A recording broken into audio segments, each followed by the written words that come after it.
Beyond Lumina, Episode 21, Respite. Okay, young man, you've got our attention. Now what would you have us do? And where would you have us go? Abu Abila asked Filani, with whom he had decided to meet, to see what the Outlander had to say for himself. You realize it will be nearly impossible to get all our people off-world. Are you so certain of this outcome that you would cause mass hysteria to break out? With all due respect, Abo, Filani began, we don't have any other choice. I do believe without a doubt your world is going to start tearing itself apart soon. The Ascendancy is drilling deep and carelessly, almost as though their goal was to destroy your planet all along. Abila could not understand how Omnis would allow such a thing to happen to their world. He was having a hard time believing it, but the Outlander's story was very frightening. But again, how do we evacuate an entire planet, and where are we going to go? Billini had given it as much thought as he could already.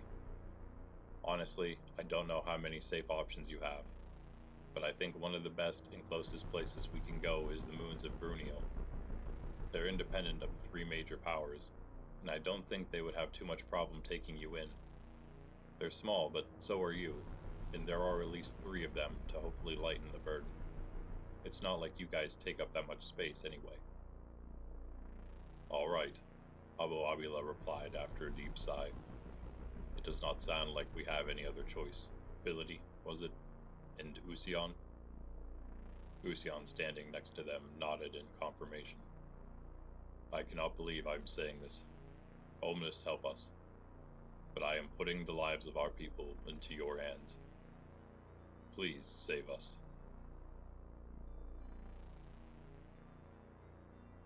A native funeral was held the night after the battle on the island of Selva on Inagon, for Katash, the younger daughter of the chief.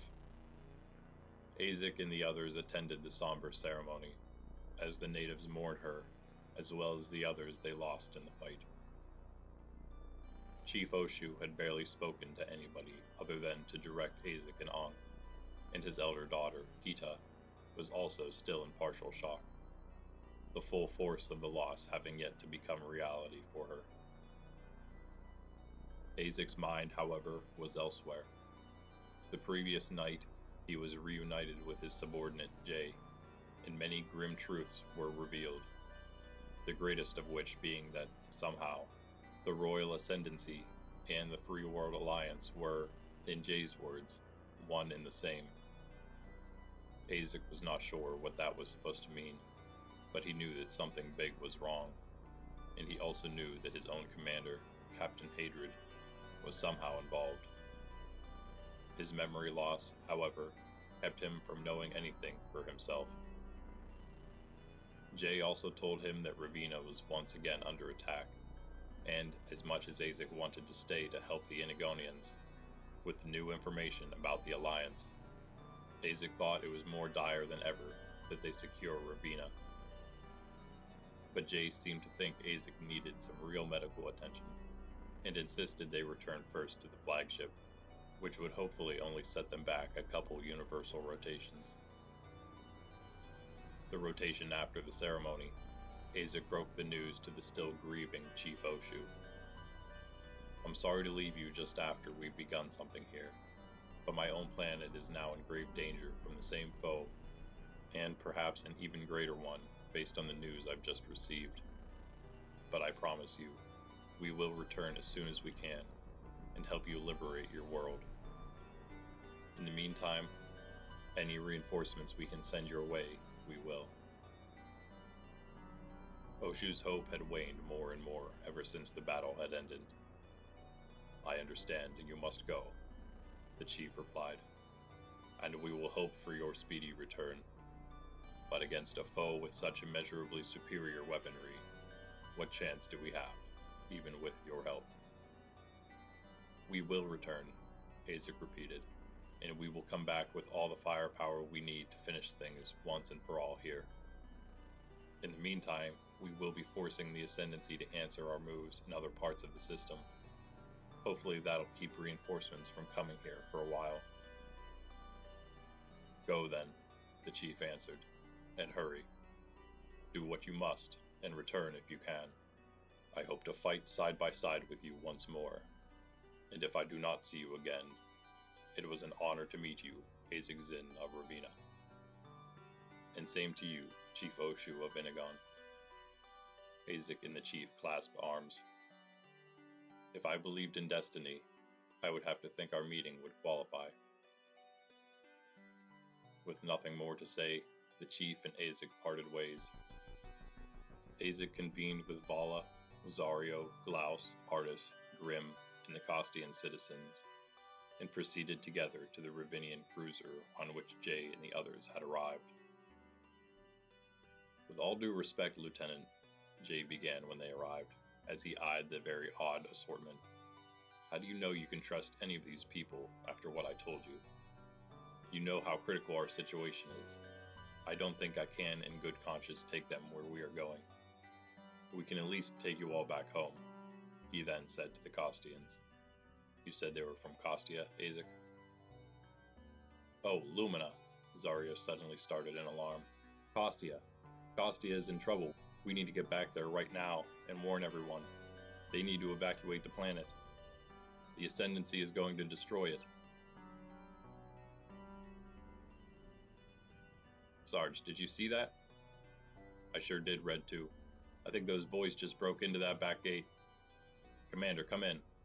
The rebels just infiltrated the compound. What are your orders, sir? Copy that, Squad 4, replied Captain Azor from the other end. It's time to bust this party up. Tell the rebels to storm that facility. We'll cover them from the air and keep any more enemies from joining the fight. This facility is ours. Proust got the message and agreed wholeheartedly. Reforming the rebel fighting force, they prepared to charge the back gate, which had been breached by Kama and the others.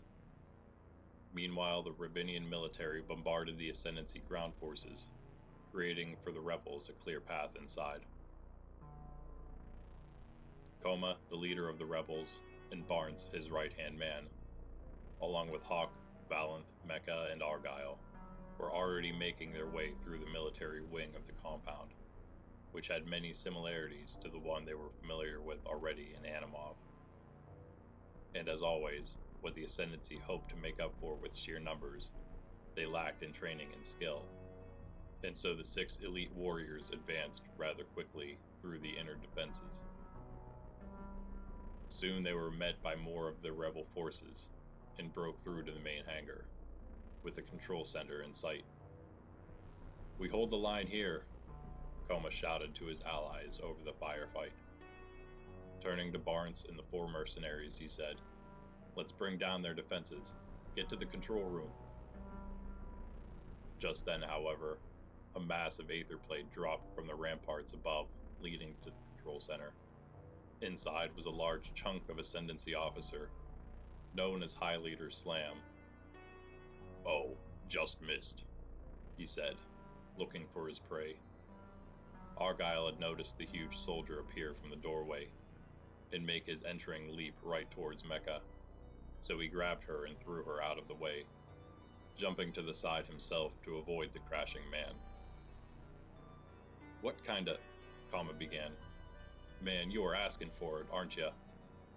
He drew his aether blade, but Barnes stopped him. Go, I'll take care of him, the big Ravinian said. No, you all go. I got this, Argyle broke in, gathering himself and drawing a concentrated plasma blade, scavenged during the fight. You heard the man, Hawk said. Let's get to that control room. Valanth eyed Argyle a moment before following along. Mecca stayed behind with Argyle. Thank you, she said to him. Be careful, I've got your back. Mecca drew her plasma pistols and stood at a distance, covering Argyle and preparing to aid him against their large foe if need be. Ha! High Leader Slam laughed, staring down Argyle and Mecca. The puny ones challenge me. I will flatten you both. I'd say you challenged us when you targeted her, Argyle replied coolly.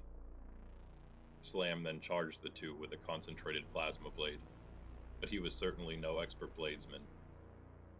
What he was, however, was a human tank, which the couple's pistols couldn't even scratch.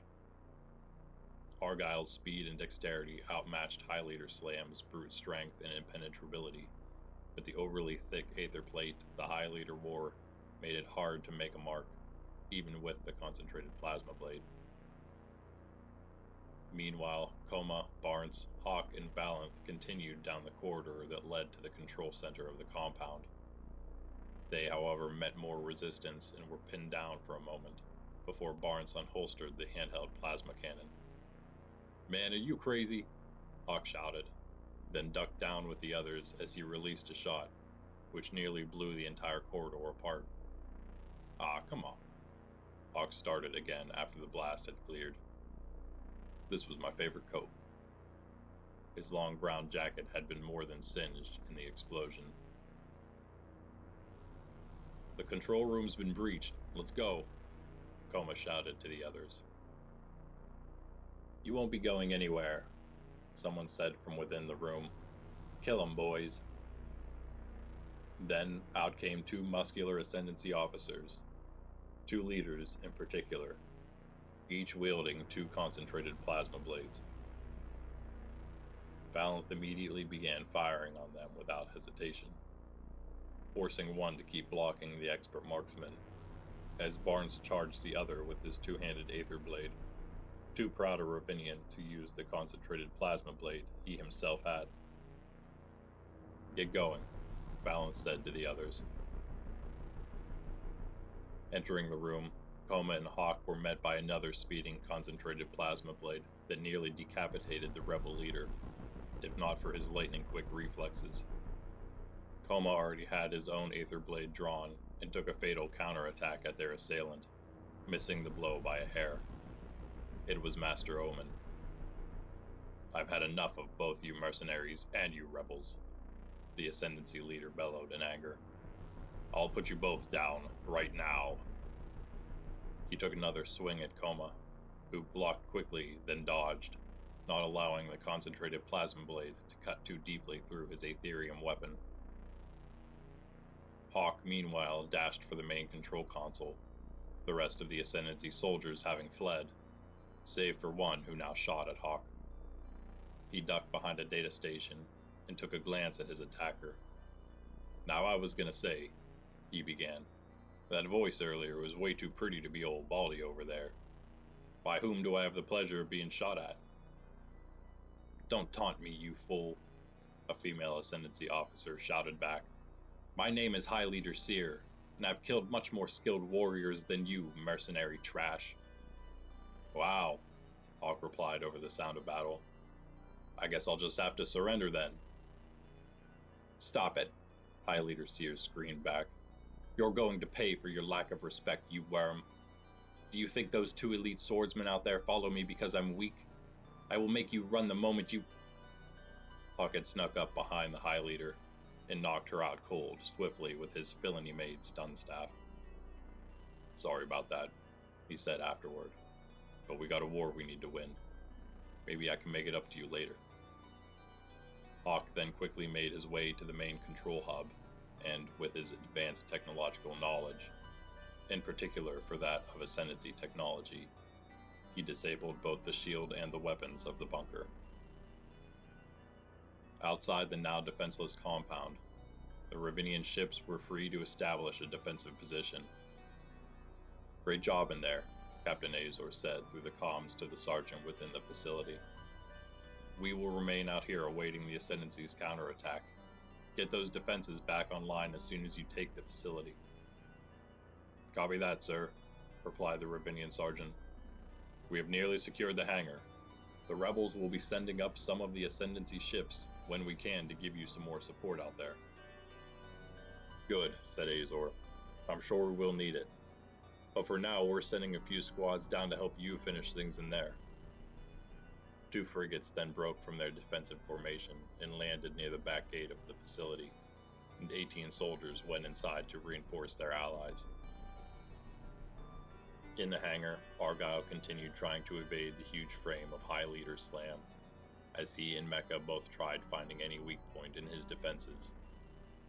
Argyle's quickness was the only thing keeping the battle a stalemate, as even the concentrated plasma blade struggled to pierce the giant armored warrior's shell. Over time, though, some slashes sliced through deeper than others.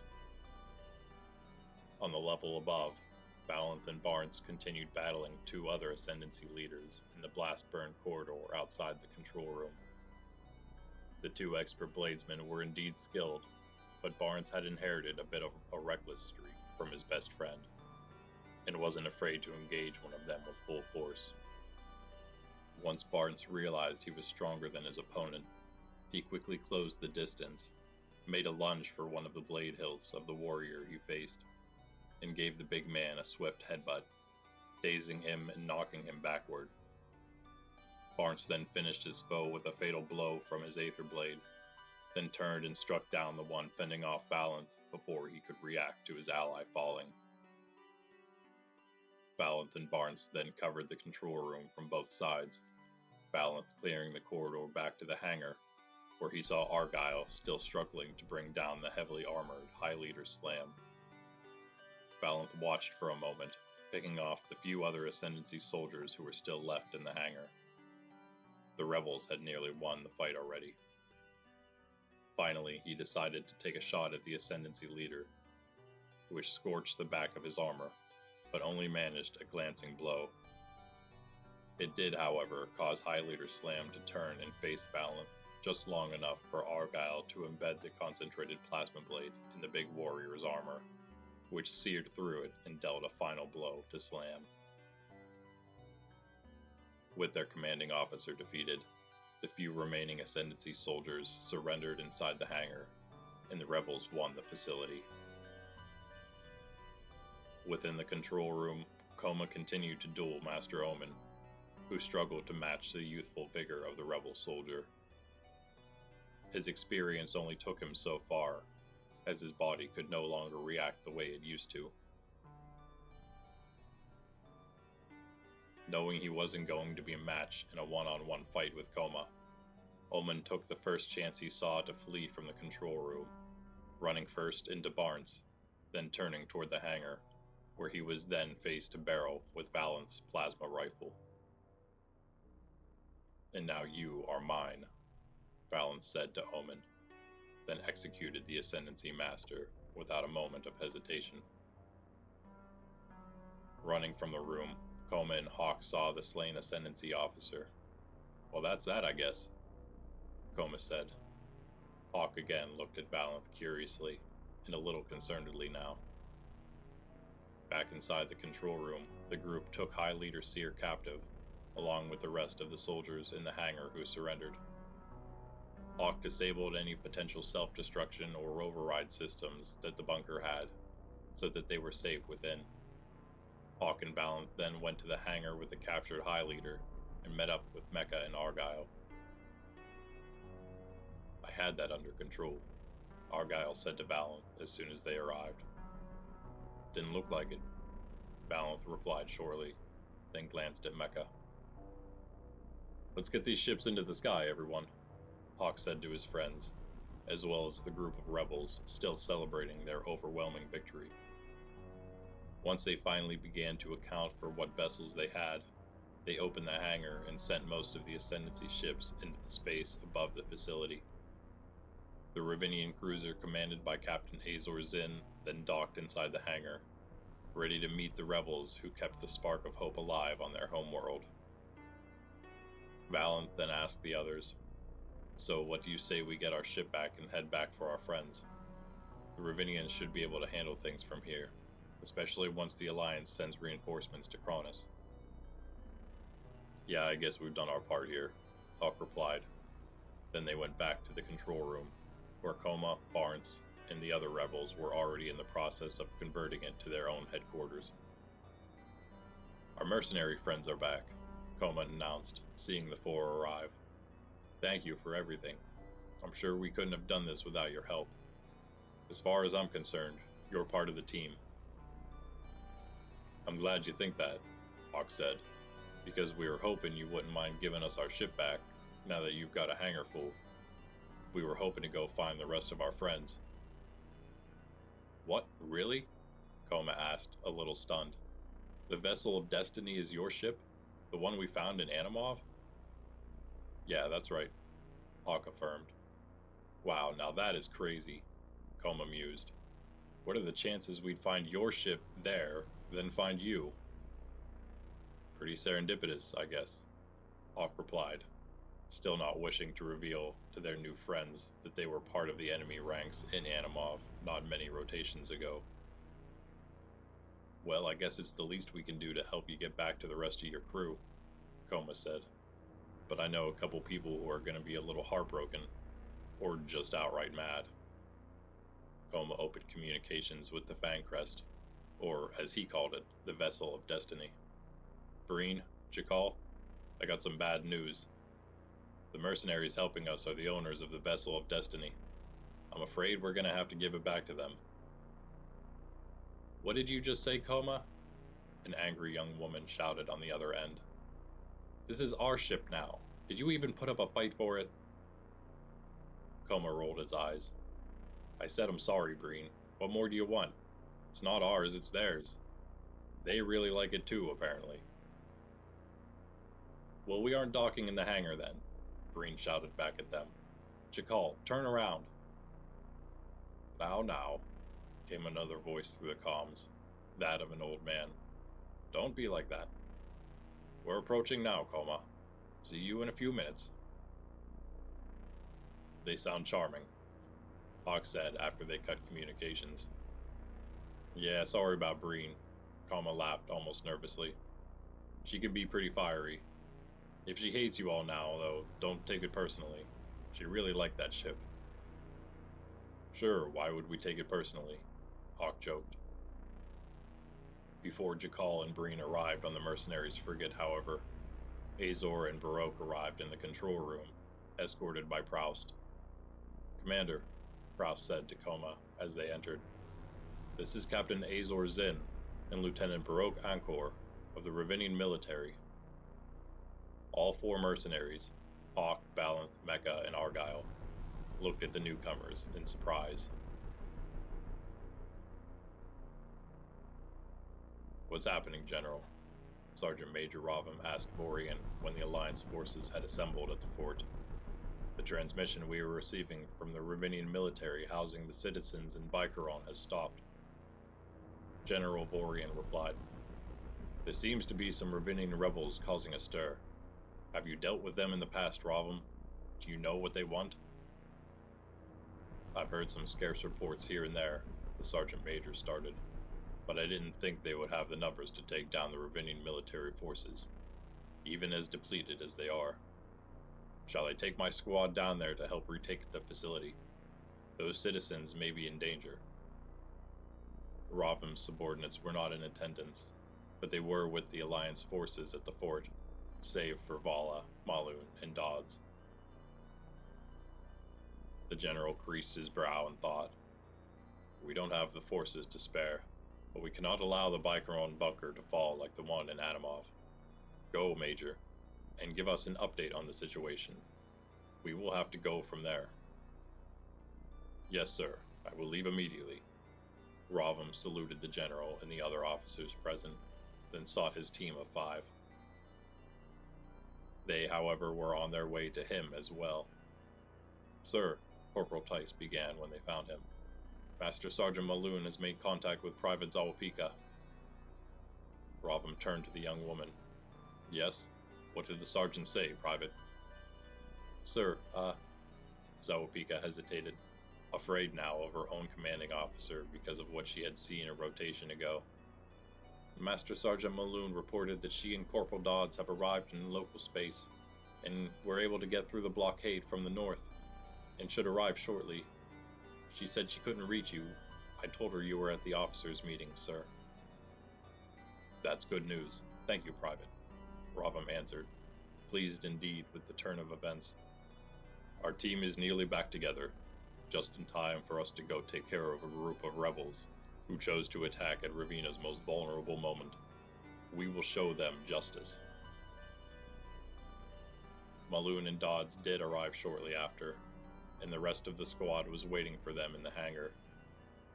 Maloon still didn't know how she should approach the situation with Ravam, but she needed to know the truth for herself. Ravam wasn't going to give her a chance just yet, however, as he began giving the squad orders as soon as the two arrived. Sergeant, Corporal, it's good to have you both back again. We've just received another important mission, and we just might need the extra firepower.